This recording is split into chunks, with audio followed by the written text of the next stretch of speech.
It has been a while since I have done a video in a vehicle, and today's video is perfect for that because not every player stays a wandering sword arm or a spell-slinging mage forever.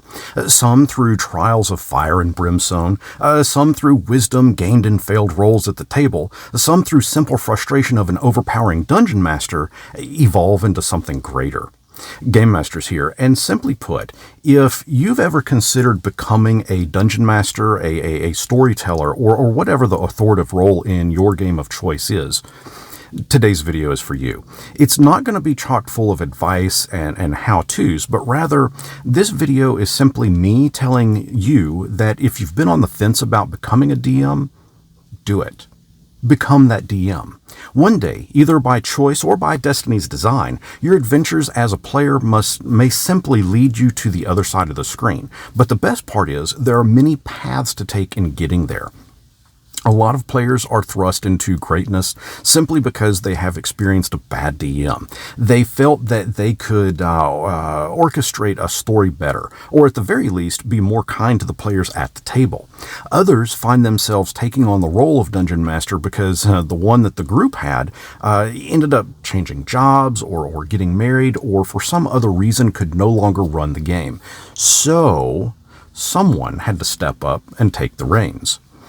Other players, well, they simply got bored with being the character in the story and wanted to get behind the curtain and become the monsters, place the traps, voice the NPCs, and create the world. They needed that challenge to try to keep all of that in check. And while some players, well, as mentioned, are simply thrust into the role of the Dungeon Master because the group voted when he got up to go pee, he became the reluctant hero in a prophecy that he never asked for.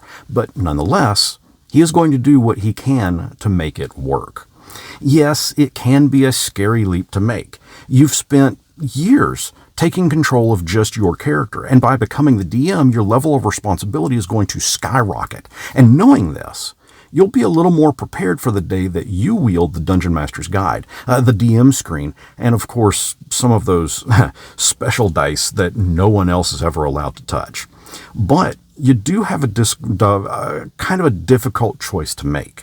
What happens when you take on that role? Will you run the game with an iron fist? Will you weave a tale that lets every single player shine? Will you reward inspiration points if they bring you an offering of your very own large pizza on game night? Or is that offering simply expected since you are now buying, all the books? Will you guide your players through a world of wonder, or are you doomed to crumble under the weight of preparation? And yeah, that is a distinct possibility. And it's something that a Dungeon Master must be prepared for, to crumble. But the trick here is to simply get back up and keep going.